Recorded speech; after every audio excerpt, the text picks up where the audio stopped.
Hey everybody, we're here. We finally made it to the day. The band announcements have finally dropped. They should all be live on MTG Arena by now, as well as they should all be live at your local game store. So make sure you get on down and go and play some new standard. Let's jump straight into it and have a look at what Wizards have had to say for themselves. So, the banned and restricted announcement, November 10, 2025. We have banned in standard. Vivi is banned. Done. Gone. Everybody saw that coming. They literally said 2 months ago that it was a problem. No idea why they didn't do anything about it back then. But I guess they just decided not to, so that is what it is. We have Screaming Nemesis. It's come as a surprise to some, but it didn't come as a surprise to myself. I'll post a caption later on as well. Basically just showing what my predictions were on this.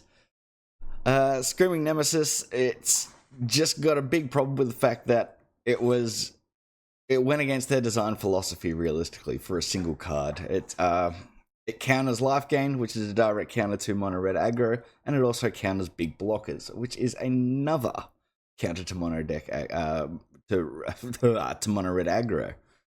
We've got Profs as well. This is another one that I predicted too. Profs is just a busted card. If Up the Beanstalk is too strong, then Profs Memory is definitely a busted card as well. It is extremely strong. It is wildly strong. And it was going to continue being a problem within the format if they didn't do something about that. So, not upset about these three bans. Other ones that I thought might get banned, I will speak about later on when we read through the standard reasoning. But what we have here is it's a good thing for the standard format. We're going to see some fresh things come through. We're going to see some old decks start to get play again. Just realistically, for the health of the format, I think that these three bans are a good, correct decision. And thank you, Wizards, for finally doing something about VV. Pioneer, we got Heartfire Hero is banned. I don't really know too many people who play Pioneer, but if you do, well, Heartfire Hero, you're probably happy about it, I assume. No idea. Let me know in the comments. Modern, no changes in that. The last Modern tournament that I watched was actually really fun to watch. There was a whole bunch of different decks being played. The only real issue that sort of comes through with Modern is the Amulet Titan deck. And the only real issue with the Amulet Titan deck is just the time that it takes people to play it. A lot of those games can go to time. I'm pretty sure you only get 45 minutes to play your games. And some of those turns, particularly for people who are new to the deck and aren't used to playing it, your turns can take roughly 15 minutes, maybe longer, maybe a little bit less, but they can be long-ass turns, particularly if there's a lot of thinking to do regarding interaction with your opponent's board, as well as trying to stop them in their tracks. So, no changes to Modern is good, but I believe they're going to keep an eye on Amulet Titan, mainly not in its power level, but just in the time that it takes to play to get the combo rolling. Legacy, Entomb is banned. I believe lots of people are happy about that. People have been talking about it for a while. Searching your library for a card and putting it into your graveyard in a reanimator format is just absolutely wild. It's too much value for a 1-mana card, that's for sure. And Nadu Winged Mistake is banned. I feel like Naru's just been banned in every single format it's ever seen play so far. So I think it hasn't seen play in Vintage yet, but you can rest assured that if Naru Winged Mistake sees play in Vintage, you can say goodbye to it as well in Vintage. Naru is just proving to have been a complete mistake. It's just riddled with design flaws. Excuse me, little miss. Hey. You want this one? You want your blanket? You wanted a blanket. Alrighty. Vintage, no changes in Vintage. Pauper, High Tide is banned. I believe it was already banned before and they've unbanned it and now it is banned again. Alchemy, don't really know anybody who plays Alchemy, but there's been no changes in that. Historic, I'm going to touch on this a little bit later. This is a big letdown for people who play Historic. The Historic metagame has become extremely stale, I would argue, just as, if not even more stale than the standard metagame was. And the fact that they've done nothing about it is a huge letdown for those of us who play Historic. Harmless, there's no changes, and an interesting one is actually Brawl. They made some changes. They care about Brawl, people. So Strip Mine is banned. Nobody enjoyed playing against Strip Mine, particularly when your opponent gets a card down like, for example, Ice Till Explorer, then just keeps replaying Strip Mine over and over again and basically just completely wipes out your board of mana. So realistically, if by turn 4 or 5 you didn't already have a win condition down, which is pretty hard to do in Brawl, your opponent dropped down Strip Mine, it just stopped you from playing the game at that point. You just ended up losing all of your mana that was on the board, and you just have to sit there and watch your opponent play the game. It forced a lot of concedes, and it wasn't really fun to play against. Mana Drain, for those of us who play Brawl, if you have Mana Drain in your deck, it appears to be in your opening hand more often than not, and if it's not in your opening hand, it's in your first 10 cards. It just creates such a shift in the game to be able to stop your opponent, particularly if they tap out on that turn, to play a big spell. Fair enough if you counter it, but to counter it and then get extra mana to go along with that at the start of your next main phase is just too strong. It just shifted the games in the mana drain players' favor far too much, and it was actually very hard to come back from after a well-timed mana drain was dropped. Chromox, no fast mana for you. Ancient Tomb, no fast mana for you. So I don't think anyone really disagrees with any of these. If you do, please let me know in the comments. But I think for the health of the Brawl format, these are actually good changes, and we're going to be happy about it. Yeah, in the long run. So effective date, it's already effective now. Next announcement is February 9, 2026, which is also a good thing. So diving into what Wizards have had to say for themselves. Howdy gamers, my name is Carmen, and I'm a senior game designer on Magic's design play team. Welcome to the final banned and restricted announcement for 2025. In our summer announcement this year, we saw a number of cards banned in Standard, but in the time since then, it has become clear that additional action would be necessary in a couple of formats. To that end, we've got a few different formats seeing changes today, with notes from myself, Jadine, Eric, Gavin, and Daniel that speak to changes in tabletop and digital formats. As a reminder, from when we announced we would be lightly adjusting the timing of this banning window, we plan to move toward a more frequent announcement cadence to adjust formats as necessary, and there will be more details on that to come before the end of the year. Thank you, Wizards. Thank you. Particularly for those of us playing Standard, especially now it's turned into a 3-year Standard. I'm pretty sure we're happy to hear that. In the meantime, I'm happy to hand the proverbial microphone over to Jadine to speak to changes in Standard. We're also announcing that the next banned and restricted update will be published February 9, so 3 months away. I think every 3 months is actually correct for Wizards to be doing, particularly with Standard at the moment and the rate that they're just pumping out set after set after set. But they also need to be willing to pull the trigger on emergency bans as well, I believe, so that we don't end up with another VV situation. If we do end up with another VV situation, it's more than likely going to be Dimir that causes that, I think, but we'll touch on that in a little bit. And as usual, we'll be on weekly MTG, Twitch, Magic, tomorrow, November 11 at 10 a.m. PT to discuss these changes. Make sure you jump on that and give that a watch as well. So, Standard, written by Jadine. We have Vivi, no more. Bye-bye, Vivi. Sayonara, farewell. Don't come back. Go have fun playing with cards like Oko and Nadu Winged Mistake. We don't want to see you anymore in Standard, please. Please, please, please. Screaming Nemesis, Sayonara, and Profs, Sayonara as well. To let you know the other cards that I thought that might have been banned, I didn't think they were going to get rid of Kaido. I thought they might actually get rid of Enduring Curiosity. Just being such a strong card draw engine, Dimir just has all these little sort of evasive flyers that just go pop, pop, pop, pop, pop. Just keep popping out and just keep drawing your opponent cards. And the card advantage is what I feel is the hardest thing to come back from in that. And given that they've now nerfed the Izzet deck and nerfed the red deck wins, I believe that Dimir is going to be a strong outlier now. And if it is, then it is. If it isn't, then it isn't. But I honestly believe that it is going to be. So for all you brewers out there, get out there, start brewing, and prove me wrong, please. Other cards that I thought might actually cop the ban hammer were Kona in Best of One. They've come out and said that they don't want to touch the Foundations cards whatsoever. They've created Magic Foundations because they wanted to remain in Standard for, I think it was about 5 years, they said. So I didn't believe they would touch Omniscience, so I honestly thought that Kona was going to die for Omniscience's sins. This hasn't happened. in this ban update whatsoever, but in best of 3, I feel like it's a fair deck. You can definitely sideboard in hate for things like that. I think cards like Nowhere to Run, stuff like that, as well as direct like instant spot removal to get rid of Kona as soon as he drops. You just got to make sure you leave your mana open. But in best of 1, I feel like he's definitely dominating.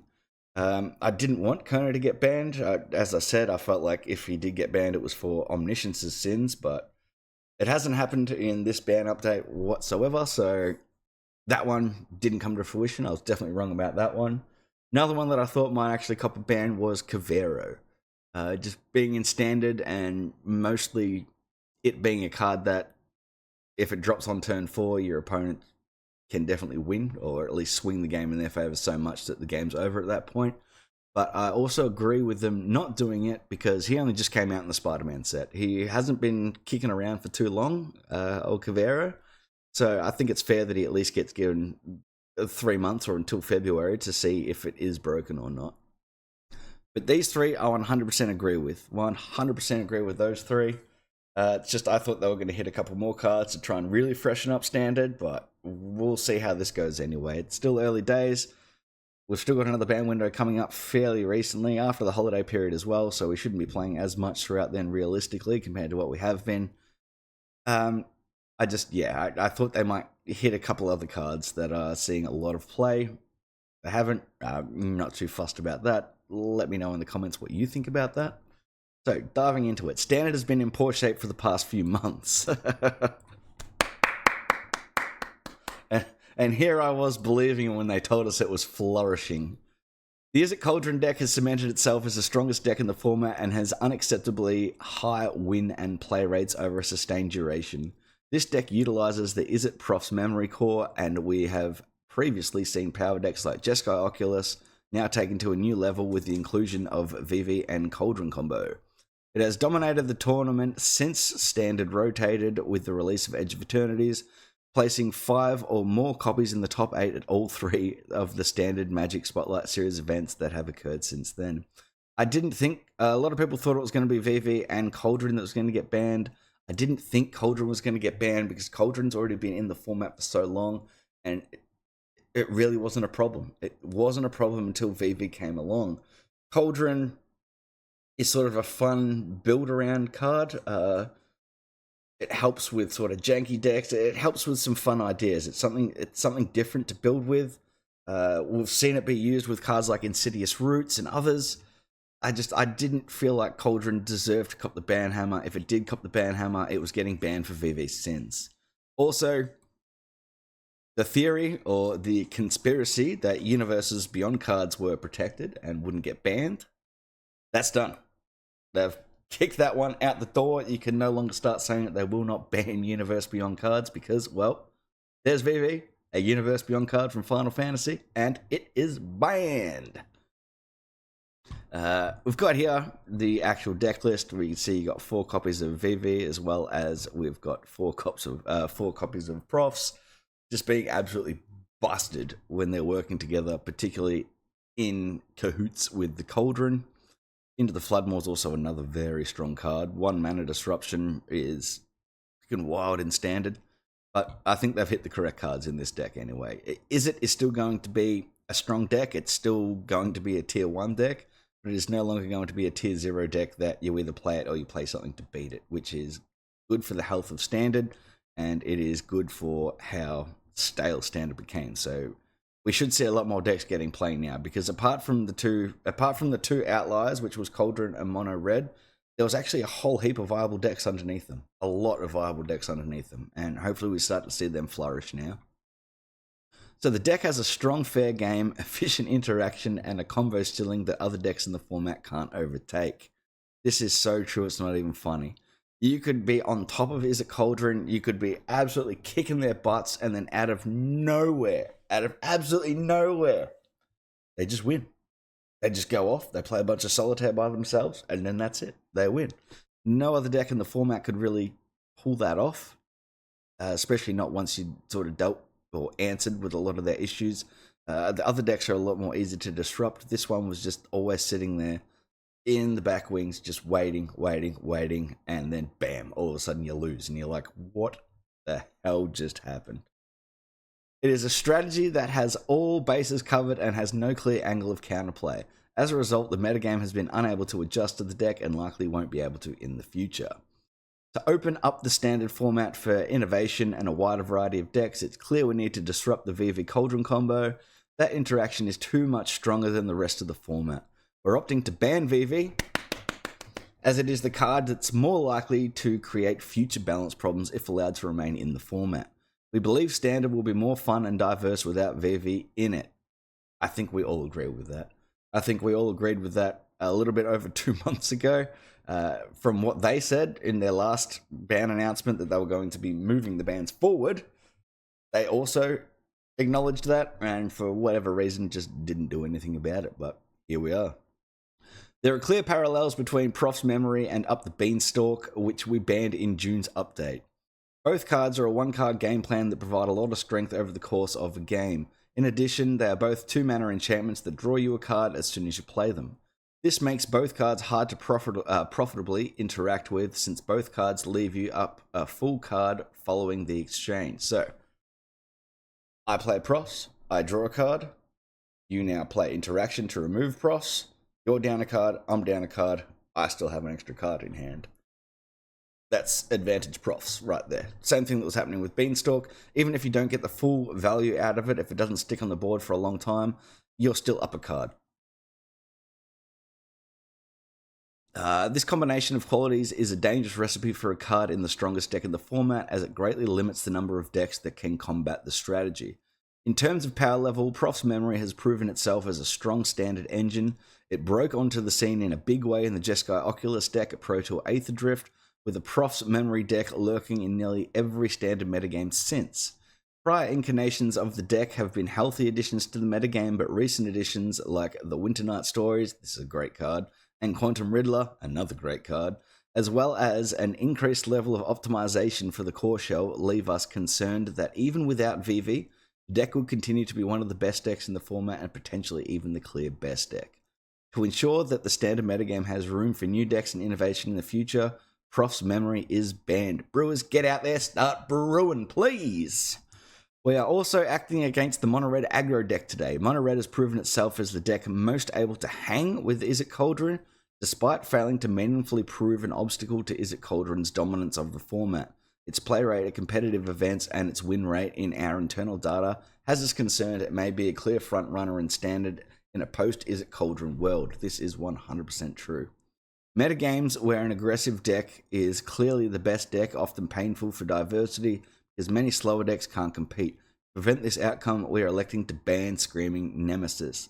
All you people that say they won't touch red deck wins and they leave it be, oh, they touched it. They got rid of it. They grabbed Screaming Nemesis and they went, it is now Silent Nemesis, no more. Agreeing with what they said at the end here, when red deck wins is flourishing too well, it really cancels out a lot of the cards within the card pool. Things like 4-mana enchantments, 5-mana planeswalkers, your mythic cards that are 4-mana or more.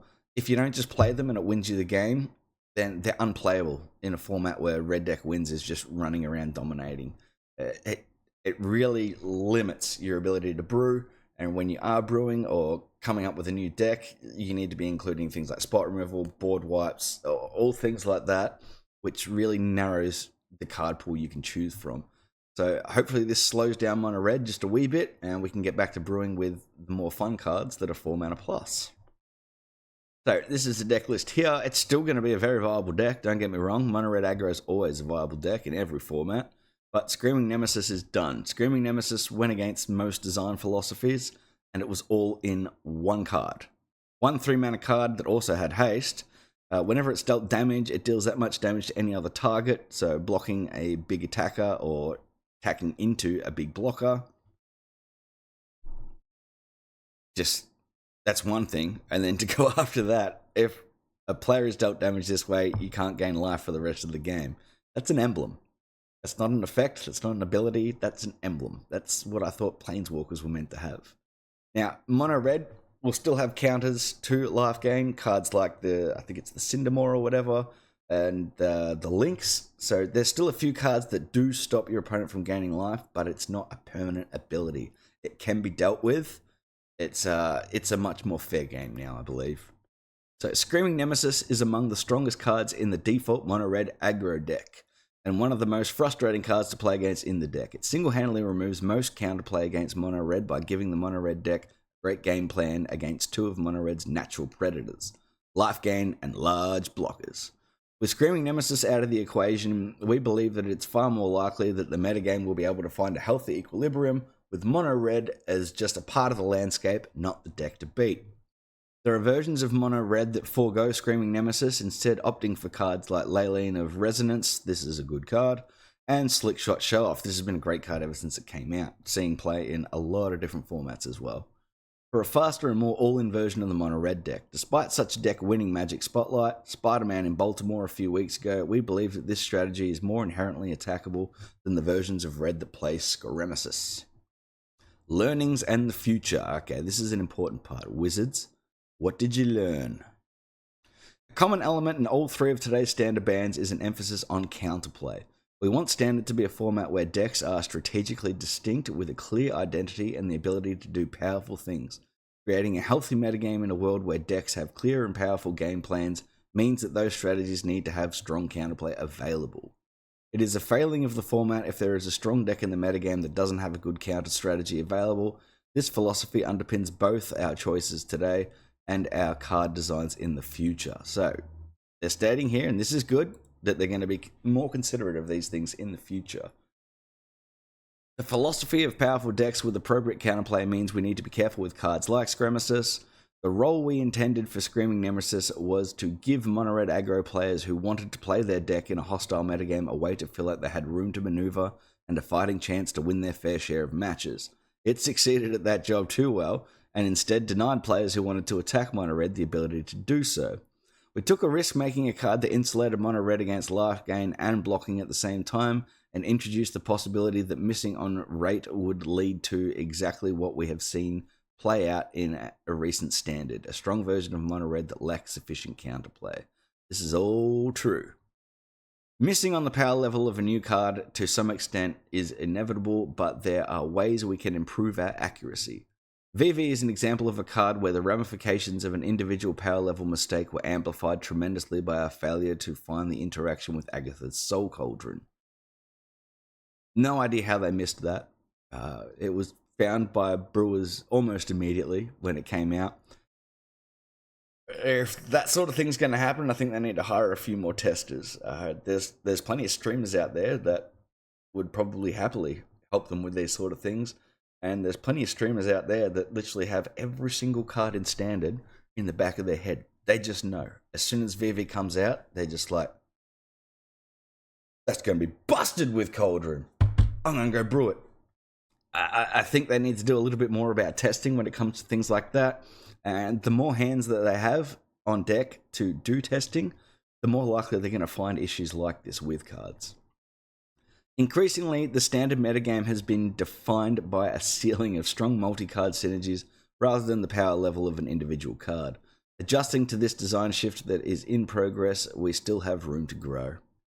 Similarly, Prof's Memory is an example of a strong engine card where the ever-increasing density of strong interactions available in the format got away from us. We designed and tested Prof's Memory in Murders at Karlov Manor Standard, a format where most of its powerful synergies didn't exist. We noticed this lack of options and made Steamcore Scholar in the same set to be a great card alongside Prof's Memory. Because there weren't a lot of strong synergies with Prof's Memory, we felt comfortable printing it at a high individual rate. We thought that the overall deck was of medium strength but really fun. We particularly enjoyed that despite synergizing with card draw, it asked players to tap out on their turn to get full value. Our prediction was that it might show up here and there, but that it was unlikely to be amongst the strongest decks in the metagame. This is another one that I find kind of weird because I'm pretty sure that they make most of their sets in advance, so they would have had access or at least knowledge of other cards that were coming. This is another thing that sort of backs up what I was saying before, that maybe they need a few more testers on board. And we were right for that environment. It took 7 months until the release of Dustborn, House of Horror, and Fear of Missing Out for the Prof's memory package to really cement itself as a key player in Standard. As new cards were released and the overall package became stronger, the experience of play against the deck became less fun. For example, the addition of Fear of Missing Out gave it access to bursts of combo damage that the versions we tested didn't have. This addition of a combo finish made the deck stronger and more punishing to play against. Once we recognized that Prof's memory had the capacity to be exceedingly powerful alongside creatures that draw cards and cheap spells that draw multiple cards, we should have considered how likely we were to make more of those cards in the future. In this case, the answer was extremely. In the future, this is a question we'll be asking before shipping similar engine cards at high rates. This is all good. Hopefully it's not all just words, but most of the things they're saying here are things that we wanted to hear them say. We definitely didn't want to hear what they said last time where they tried to tell us that Standard is flourishing and in a good place. This is much more on board, on par with the player experience. So these are all good things to read, and this is good signs for the future for Standard, right? Particularly if they are a lot more on top of bands, particularly if they are paying more close attention to it. I think we could see Standard become a fun format again, even with the 3-year rotation plan. The issue with the 3-year rotation plan was that they wanted us to sit in the Standard format where VV would be there for 3 years. And that's just stale. It's boring. It's not what Standard's about. Standard, considering they're just pumping more and more sets into it, all the sets really need to be close to on par when it comes to interaction with each other. Otherwise, certain outlying cards, like Screaming Nemesis, like Profs, like VV, are just going to not flourish, but dominate a format. And nobody wants to sit in a stale Standard format for 3 years. Nobody. So they really need to make sure they're staying on top of these things. To close out this section on Standard, I'd like to acknowledge that this year's cadence for banned and restricted announcement has not been ideal, and competitive Standards suffered for it. Yes, it did. Especially in the last 3 months. 2 months ago, you told us it was flourishing. But okay. We've seen lots of streamers stop streaming. Standard in particular, we've seen lots of players stop playing Standard now, just because it became so stale so quickly and Wizards just weren't willing to do anything about it. If they stay true to their word and they're going to have a faster cadence and be a bit more trigger happy when it comes to bans, this might fix it for us. So fingers crossed they stay to their word here.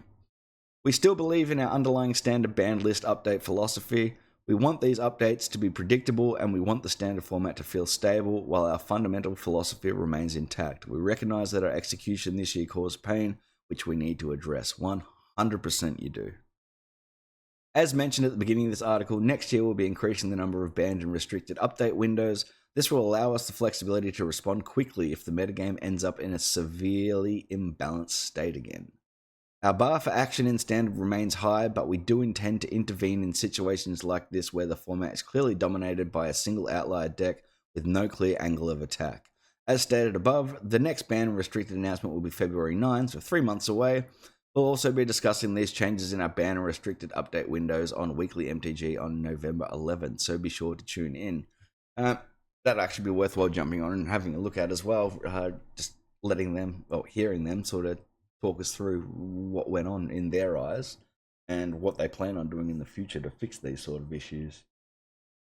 So as far as Standard is concerned, I think these are all good things. I think they're saying the right things to us. They're telling us that they want to be more on top of it. They've basically apologized for ruining the format for 3 months, even though we knew about it 2 months ago. Or well, we're certain about it 2 months ago, should I say. Even though they knew about it 2 months ago, still no idea why they allowed it to continue. They gave us their reasons, but I don't think many of us agreed with their reasons. Let me know what you think in the comments. Let me know if you think they got these bans right, and let me know if you think they could have included a few more cards in the ban list. Pioneer. Heartfire Heroes banned. Cool. Modern. No changes. This is the Belcher deck that Michael Mr. Plumber won. I thought it was pretty fun to watch. I actually really enjoyed watching that tournament. It was a fun tournament to watch.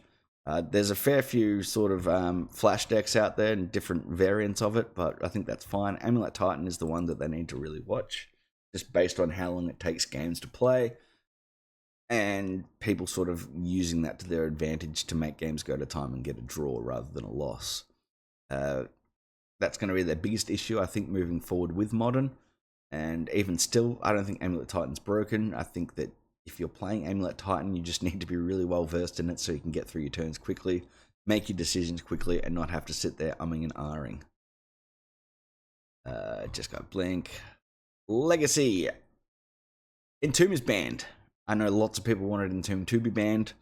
It was just a broken card. It was almost making it a one deck format to one degree.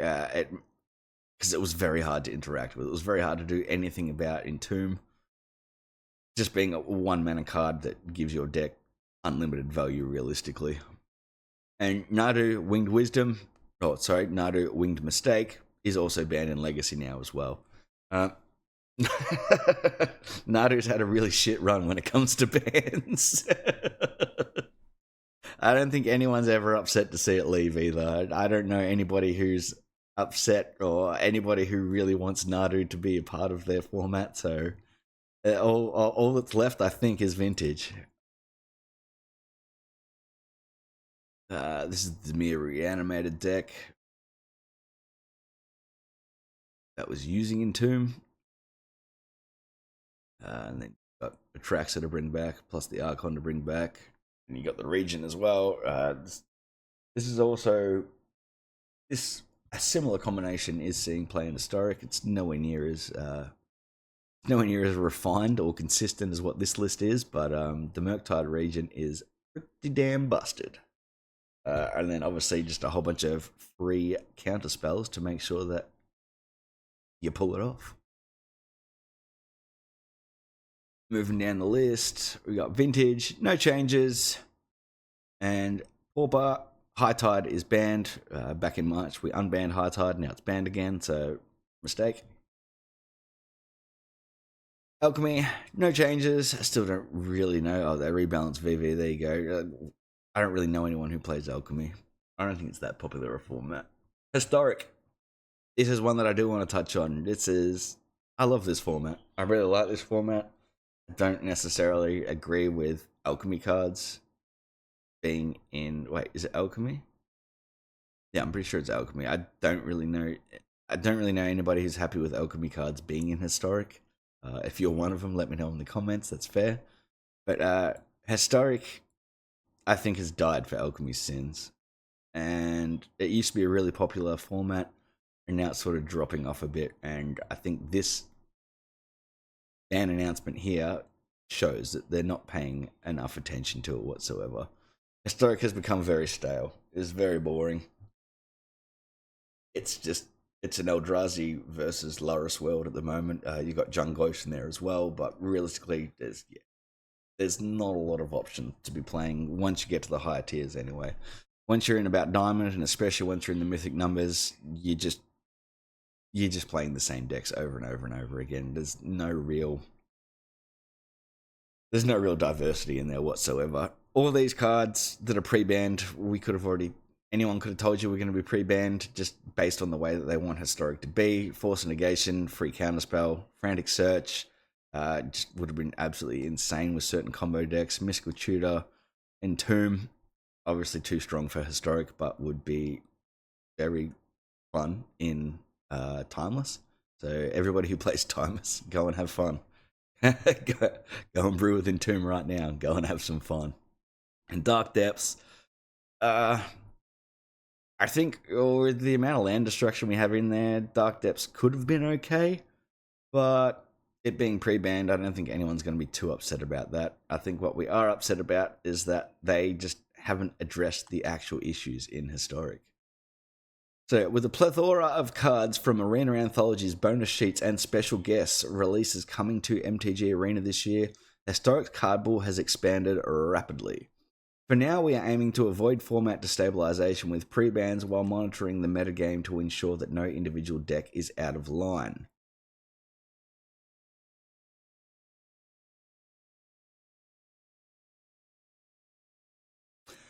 Eldrazi has been enjoying popularity and success in high-level best of 3 with the addition of Eldrazi Temple. This card is broken. No one else is allowed fast mana, only Eldrazi. And is one of the decks we're keeping an eye on alongside aggressive Lurrus decks, the Energy and Auras combos. Both of these are perfect counters to Eldrazi, but after sideboard, Eldrazi becomes very strong against these decks. As well as fast combo decks like Vel Combo. I actually really enjoy playing Vel Combo. You can pull it off on turn 3 fairly often, which is the infinite ping combo, and generally speaking, by turn 4 or 5, you've got it. Especially now that people have started brewing around with Court of Calling. As soon as your opponent taps out, that's it. It's good night, good game. Check your hands, off to the next one. Lotus Field combo is just... it's the worst deck to play against. I don't know what else to say about it. I'm sure if you're one of the people that enjoys playing it, let me know in the comments, and please tell me why you enjoy playing it. Because I just can't see a benefit to this being a thing. I had to verse it in my playing event. It was my first game as well. We went all the way to game 3. They won on game 3.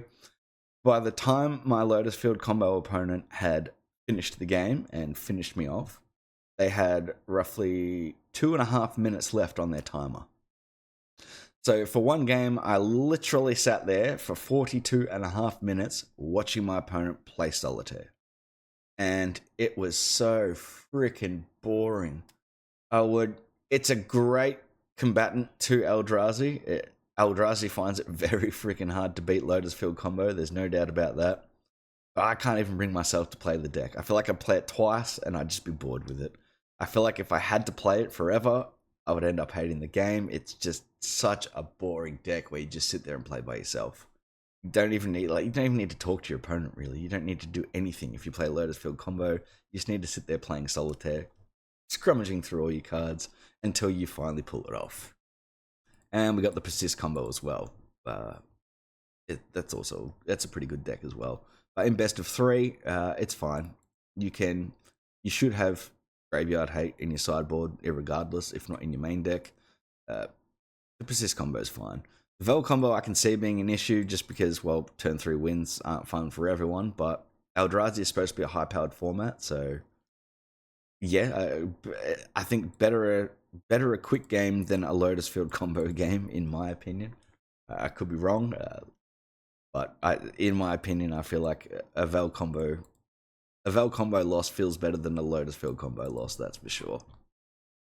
While the metagame at each level of the ladder is reasonably balanced, the power level delta between the most popular decks in the lower ladder and the top tier decks is higher than ever before.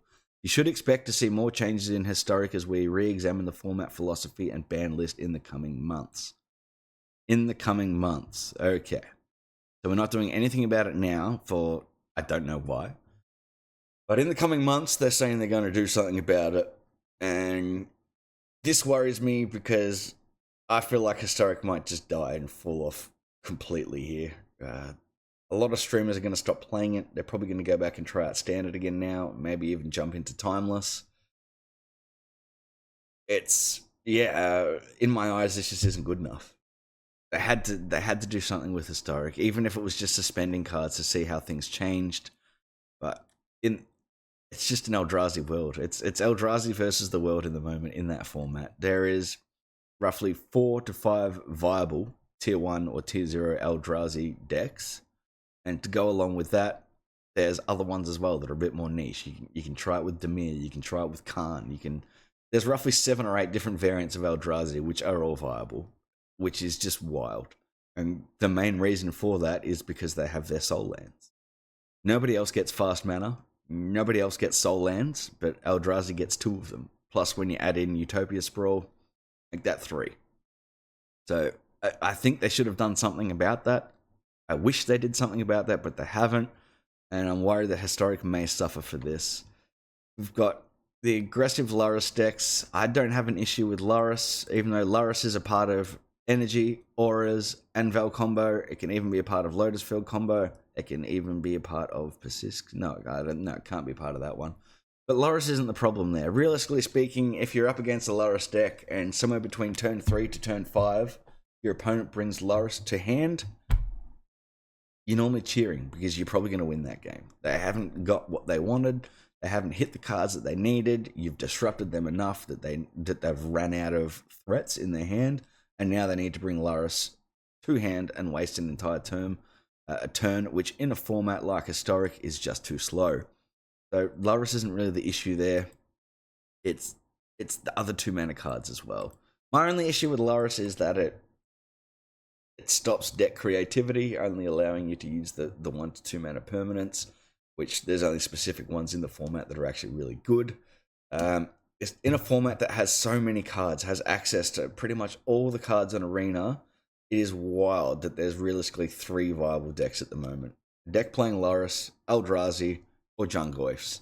There's a few other ones on there, obviously like the Lotus Field combo, but realistically there's 3 main decks being played. Eldrazi is being played more than 1,000 times than any other deck, and I believe after that then it's Jungoifs, then after that I'm pretty sure it's Boros Energy at the moment. Boros Energy is a crazy deck. It's actually not that far off or different to the one in Timeless. Boros Energy is a pretty wild and very aggressive combo deck. I've been tinkering around with Vel combo and Boros Energy together, sort of mixing them together, and it's been working kind of well. It needs a bit more work, but I think it's going pretty well. They definitely could have done a bit more with this. This is definitely a letdown. If you disagree with me, please let me know in the comments. If you do agree with me, also let me know. But I'd love to hear your thoughts, particularly from other Historic players, how you feel about this non-action being taken on us. Moving forward, let's get into Brawl and see what they had to say about it. I'll just read this little brief part here, but I'm pretty sure a lot of us are going to agree with these bans, just in the fact that Strip Mine, nobody likes playing against Strip Mine, particularly not in Brawl. Mana Drain, as I stated earlier, just shifts the paradigm of the game way too much. Chromox, no free mana for you. Ancient Tomb, no fast mana for you. Brawl has been undergoing a lot of flux in the past few months. Many powerful and widely applicable cards have been added with arena anthologies, bonus sheets, and special guest releases, forcing players to adapt to new staples and playstyles that accelerate the game beyond the pace of Brawl of years past. We've historically taken a lighter touch to format management in the spirit of allowing players to play with the cards and commanders they want, but it's become clear that certain shapes of cards are too impactful for a format that we want to be a safe place for casual fun. As such, we are re-examining the ban list and our format philosophy to preserve the fun, open-ended experience that Brawl promises in the face of continual change. I believe we've already found it, obviously through MTG Arena's backdoors, that there is a tier list of different commanders, and provided that we don't see cards like, say, Domri end up being placed against a deck like Ajani, it's probably going to continue to be a fun format. Particularly now that Strip Mine's not in there as well, it's going to be a little bit more fun. But as long as there is actually those tiers in there, which basically Commander has as well, as long as those are in there, I think this format has a really, really, really great chance to keep thriving. And that's what we want to see, because many of us like playing Brawl. It's a good change up, especially if you've been playing ladder too much. If you've been grinding a particular deck for way too long, it's fun to just go and play a singleton format. For these bans, we considered cards that satisfy these conditions. 3 conditions. They are harmonizing, efficient, and polar. Harmonizing cards have high format presence due to their popularity and strength. Powerful colorless cards and lands are inherently more harmonizing, since they can be included in any deck. Field of the Dead and Ugin of the Spirit Dragon are cards on the current ban list that fell into this category. Efficient cards have high rates relative to their cost and can often make their impact early on in a game. Not all cheap cards are efficient, but the most efficient cards are cheap. Polar cards have a high upside, embodying a range of outcomes beyond what is typical for their cost. They can often win the game outright when played, but can also be situationally useless. In other words, they make the game all about themselves. When combined, these conditions describe a class of card that players play against all the time and dictate the outcome of the game on their own. This can be stifling to deck building and gameplay diversity, which we are hoping to promote as much as possible. So I'm happy to hear that for Brawl anyway, or at least they have addressed it as well. if you're regularly playing Brawl, I can tell you right now, you're happier than those of us who are regularly playing Historic after this announcement. That's it for their announcements. That's it for their change-ups. So I guess the biggest thing to take out of this is probably the standard bans, and there being no more VV. Bye VV. But other than that, please let me know what you think of these bans. Let me know if you think they banned enough, if they banned too much, if there were other cards you believe that they've missed banning. Let me know what you think about Demir, if that's going to become the next deck debate. And please also let me know how you feel about Historic if you're a Historic player, because I'm very interested to hear from you about their non-action in this format. Until I do hear from you guys, thanks for watching. I appreciate you all being here, and happy brewing.